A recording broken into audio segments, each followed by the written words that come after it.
ব্যবসায় অসফলতা, প্রেমে ব্যর্থ, সব রকম সমস্যা থেকে মুক্তি পেতে আজই যোগাযোগ করুন দীর্ঘ অভিজ্ঞতা সম্পন্ন জ্যোতিষ তান্ত্রিক বাস্তুবিদ 64 যোগিনী তন্ত্রের পারদর্শী শ্রী দিব্যজয় শাস্ত্রীর সাথে। নমস্কার, শুরু করছি আমাদের আজকের বিশেষ অনুষ্ঠান। দেখুন, একটি কথা আমরা শুনে আসছি ছোটবেলা থেকে, যে আমার সন্তান যেন থাকে দুধে ভাতে। তো প্রত্যেকেই চান যে বিবাহিত জীবনে একটা সুন্দর সন্তান থাকুক, মানে সুন্দর সুস্থ সন্তান থাকুক। কিন্তু যদি সেই সন্তানই না আসে তাহলে কি করবেন?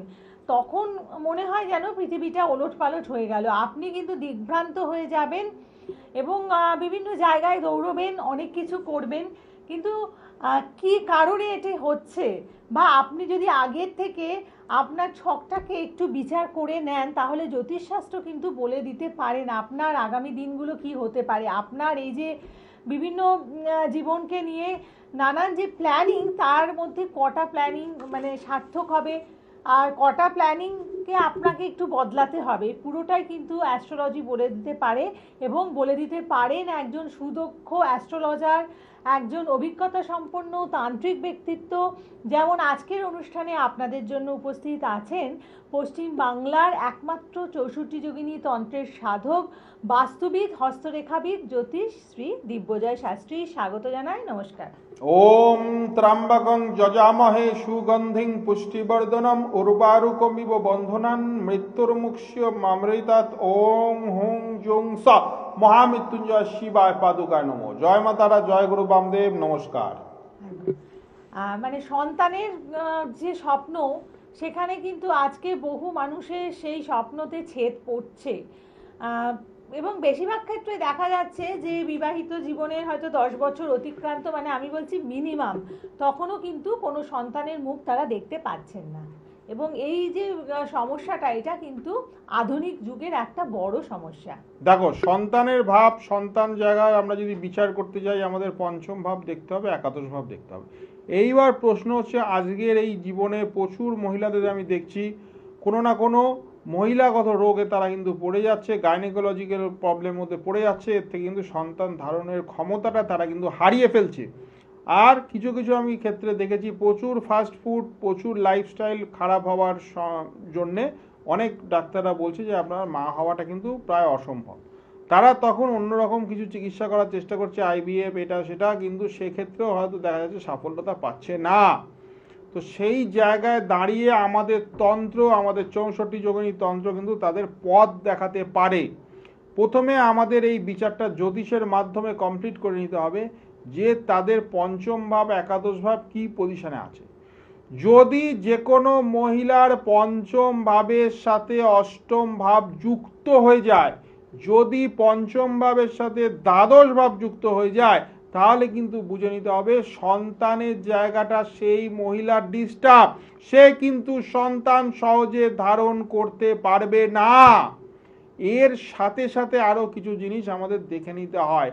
পঞ্চম ভাবে যদি মঙ্গল, রবি, শনি বসে থাকে, আর এই মঙ্গল যদি অশুভ নক্ষত্রে বসে থাকে, এবং যদি অষ্টমপতির দশা বা অন্তর্দশা চলে, তাহলে কিন্তু সেই সময় সন্তান ধারণ করা কিন্তু একদম 100% নাই বলতে পারো। সন্তান ধারণ কিন্তু করা যাবে না, ওই সময়টা কিন্তু সন্তান আসবে না।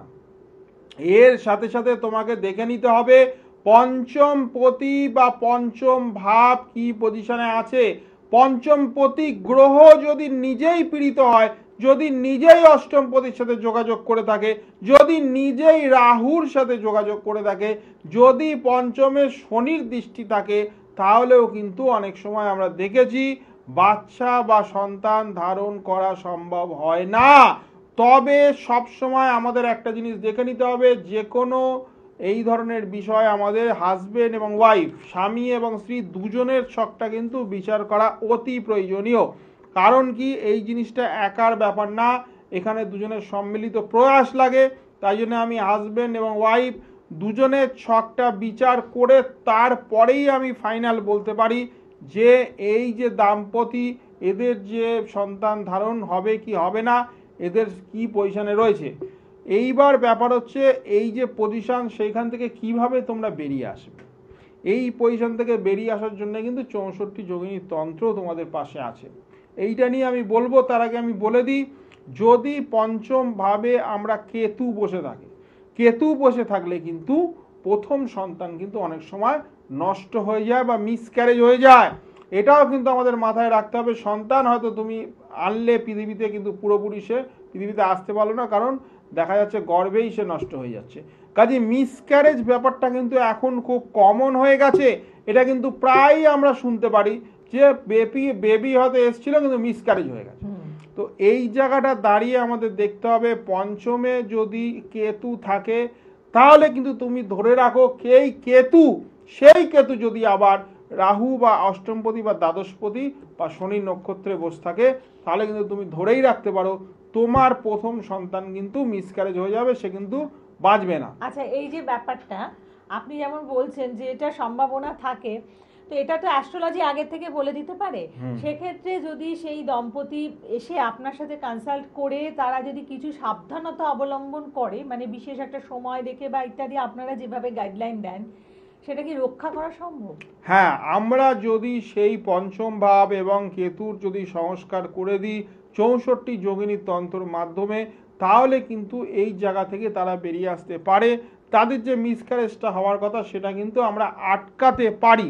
কিন্তু তার জন্য যেটা দরকার, সূক্ষ্ম জ্যোতিষের বিচার, অভিজ্ঞ জ্যোতিষের পরামর্শ এবং একটি 64 যোগিনী তন্ত্রে পারদর্শী যিনি আছেন তার কাছে গিয়ে তন্ত্রের প্রতিকারের মাধ্যমে ওই পঞ্চম ভাব, ওই কেতুকে যদি আমরা সংস্কার করতে পারি, এর সাথে সাথে যদি আমরা সন্তান দাতা কবচ ধারণ করতে পারি, যেটা একমাত্র অমাবস্যা তিথিতে তারাপীঠ মহাশ্মশান বা কামাখ্যায় বসে 64 যোগিনী তন্ত্রের মাধ্যমে তৈরি করা হয়, সেই কবচ, সন্তান দাতা কবচ যদি সে ধারণ করতে পারে, তারপরে যখন যেই চেষ্টা যদি করে, তাহলে কিন্তু 3 থেকে 6 মাসের মধ্যে আমরা দেখেছি এর রেজাল্ট কিন্তু তারা পেয়ে যায়, সন্তান কিন্তু তাদের চলে আসে জীবনে।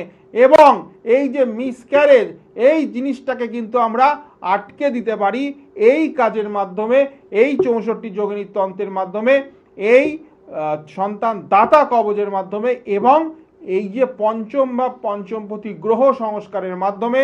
এইটা যদি আমরা আটকে দিতে পারি, তাহলে কিন্তু তার প্রথম সন্তানই কিন্তু পৃথিবীর আলো দেখবে এবং সেই সন্তান কিন্তু মায়ের কোলে ফুটফুট করবে এবং সেই সন্তান কিন্তু মায়ের কাছে বড় হতে থাকবে। যদি আমরা এইরকমভাবে এই প্রতিকারগুলো ফলো করতে পারি 64 যোগিনী তন্ত্রে এবং জ্যোতিষের সূক্ষ্ম বিচার, আর এই যে তুমি বলো জ্যোতিষ আর তন্ত্রের মেলবন্ধন, এখানে ঠিক সেটাই ঘটবে, জ্যোতিষ এবং তন্ত্রের মেলবন্ধন। এইটা যদি ঠিক মতো ঠিক টাইম অনুযায়ী করা যায়, আর পঞ্চম পতির দশা, অন্তর্দশা, প্রত্যন্ত দশা যদি এটা করা যায় বা চেষ্টা করা যায় সন্তান ধারণের, তাহলে কিন্তু 100% আমি বলছি এই যে দাম্পতি, এই যে কাপেল, এদের কিন্তু সন্তান আসবেই। একদম। এবং তাই আপনার জীবনের যে কোনো অশুভ যে সম্ভাবনা আছে সেটা আপনার জীবন থেকে দূর করুন। আপনি জ্যোতিষশাস্ত্র এবং তন্ত্রশাস্ত্রের মাধ্যমে অনেক কিছুকে আপনি মানে জীবনের অশুভ জায়গাকে সংশোধন করতে পারেন, এই একটা বড় সুযোগ রয়েছে। কিন্তু তার মানে একেবারে সঠিক প্রয়োগের জায়গাটা আমাদের মাথায় রাখতে হবে। এমন ব্যক্তির কাছে বা এমন একজন জ্যোতিষ ও তন্ত্র ব্যক্তিত্বের কাছে পৌঁছতে হবে যিনি ব্যাপারগুলোকে সঠিকভাবে জানেন, এবং তাহলেই কিন্তু আপনারা কাজ পেয়ে যাবেন। অতএব শ্রী দিব্যজয় শাস্ত্রী যিনি এই জায়গাগুলোকে কিন্তু মানে অত্যন্ত যত্ন সহকারে করে থাকেন। প্রথমে হচ্ছে আমাদের যে জায়গাটার প্রয়োজন আছে, যে আপনার ছকটাকে পুঙ্খানুপুঙ্খ বিচার করবেন এবং তারপরে তিনি যেটা বুঝবেন, যেই তন্ত্রক্রিয়ার প্রয়োগ করার কথা যা ভাববেন যে এটা প্রয়োগ করলে সেখানে কাজ হবে, সেটাই করবেন। এবং 64 যোগিনী তন্ত্র আপনারা জানেন বা যারা আমাদের অনুষ্ঠান দেখছেন আপনারা এতদিনে বুঝতে পারছেন যে অত্যন্ত ফলদায়ী তন্ত্র, কারণ এটি হচ্ছে দেবতারা এই তন্ত্রকে ব্যবহার করেছেন অসুরদের বধ করার জন্য। মানে এই শক্তি, তন্ত্র আসলে একটা শক্তি, তাই বলতে পারি এই শক্তিকে দেবতারা ব্যবহার করেছেন অসুরদের বধ করার জন্য। অতএব কি পরিমাণ এখানে শক্তি বর্তমান, অবশ্যই সেটা আপনারা অনুধাবন করে নেবেন।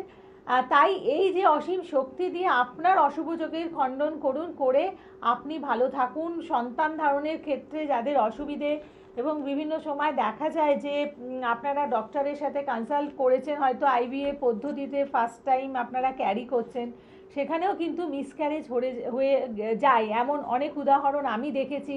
অতএব এখানে কিন্তু সময়টাকে গুরুত্ব দিয়ে বা একজন অ্যাস্ট্রোলজারের বা শ্রী দিব্যজয় শাস্ত্রীর মতন একজন সুদক্ষ অ্যাস্ট্রোলজারের পরামর্শ আপনাকে কিন্তু অনেকটাই ভালো রাখতে পারে, তাই তো? নিশ্চয়ই। কারণ আইভিএফ পদ্ধতি অবলম্বন করার পরেও কিন্তু আজকে বহু দম্পতির সেখান থেকে একটা ভালো রেজাল্ট পাচ্ছে না, সন্তান আসছে না। এবার একটা কথা বলি, অনেক সময় সন্তান ক্ষেত্রে আসতে কিন্তু দেরি হয়।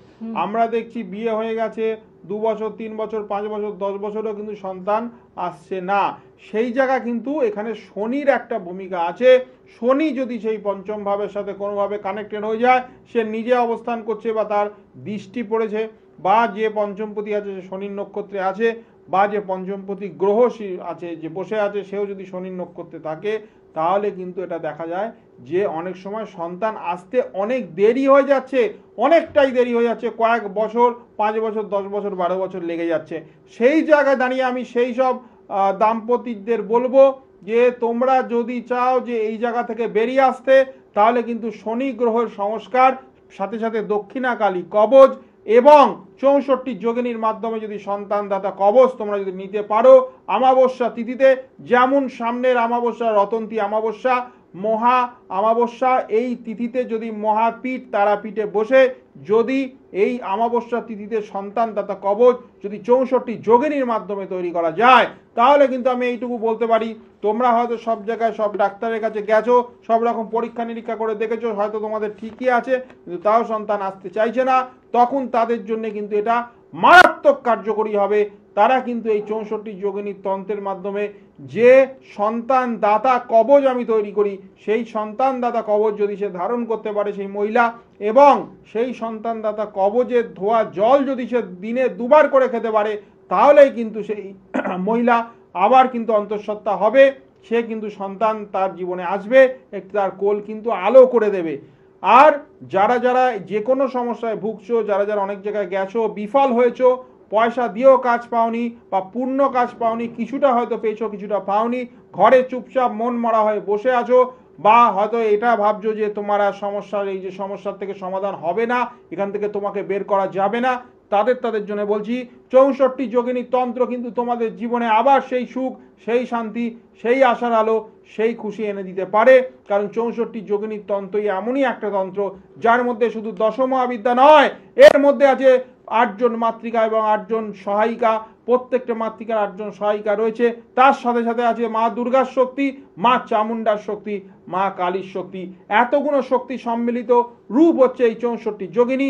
এই 64 যোগিনীর মাধ্যমে তোমাদের জীবনে যে কোনো সমস্যা সে যাই হোক না কেন সেটাকে ছেঁটে কেটে বাদ দিয়ে দেওয়া যায়। কিন্তু একটা জিনিস মনে রাখতে হবে, শুভ লগ্নে শুভ তিথিতে আর শুভ জায়গায় বসে কাজটা করতে হবে। তারাপীঠ মহাশ্মশান আগামী জানুয়ারি মাসের 28 এবং 29 তারিখ 2025 শুভ রতন্তী কালী পুজোয় আমি তারাপীঠে উপস্থিত থাকছি। 64 যোগিনীর তান্ত্রিক এই দিব্যজয় শাস্ত্রী তোমাদের ভালোর জন্যে, তোমাদের এই দোষের জন্যে, তোমাদের জীবন যাতে আবার আলোকিত করে দিতে পারি, সেই দোষগুলো কাটিয়ে আমি ওই দিনকে সারাদিন সারা রাত তারাপীঠ মহাশ্মশানে থাকছি, এবং যাদের যা দোষ আছে, যারা আমার কাছে আসছে, প্রত্যেকটা মানুষের কিন্তু দোষ ওদিনকে খণ্ডন করা হবে, এবং যে সমস্যার মধ্যে তারা জর্জরিত হয়ে আছে সেই সমস্যা থেকে কিন্তু তাদের বের করে আনা যাবে। কারণ 64 যোগিনী কিন্তু একবার অ্যাপ্লাই করলেই কাজ হয়, বারবার কিন্তু আসতে হয় না, কারণ 64 যোগিনীর শক্তি কিন্তু তোমাদের পূর্ণ ফল প্রাপ্তি করে দেবে। একদম তাই যারা যারা প্রয়োগ করাতে চাইছেন বা দূরের বন্ধু যারা রয়েছেন, আপনারা অনলাইন কনসালটেন্সির জন্য যে নাম্বারটি দেখুন স্ক্রিনে রয়েছে, তারই মাধ্যমে যোগাযোগ করুন। সকলে ভালো থাকুন, নমস্কার। যোগিনীর শক্তি পূর্ণ ফল প্রাপ্তি। জয় মা তারা, জয় গুরু বামদেব, নমস্কার।